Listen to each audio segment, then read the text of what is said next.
নমস্কার বন্ধুরা, দেখো কি কষ্ট হচ্ছে বলার মতো নয়। কত যত্ন করে রাখি এদেরকে, যত রকমের ডাক্তারি ট্রিটমেন্ট আছে সব কিছু এদের জন্য প্রস্তুত। তারপরে খাওয়া দাওয়া কত কিছু করি এদের জন্য। বাইরে গেছে, কালকে কোনটা জানি মানুষে মেরেছে না কেউ মেরেছে না বিড়ালে বিড়ালে মারপিট করেছে বুঝতে পারছি না।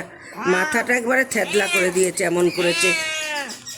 খুব কষ্ট হচ্ছে এদেরকে, সবসময় কোলে পিঠে মানুষ করলাম, বড় করলাম ছোটোর থেকে। এত কষ্ট হচ্ছে বলার মতো না। এখন শুধু ওষুধ টষুধ লাগানো হয়েছে, খেতে টেতে ইচ্ছা নেই, খাচ্ছে না আর কাঁদছে শুধু ম্যাও ম্যাও করে। আহা কি কষ্ট হচ্ছে দেখো তোমরা।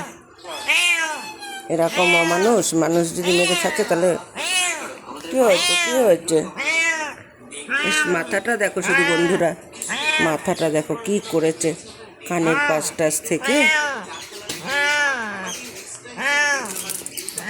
এই দেখো পুরো মাথাটা একেবারে যা ইচ্ছা তাই করে দিয়েছে।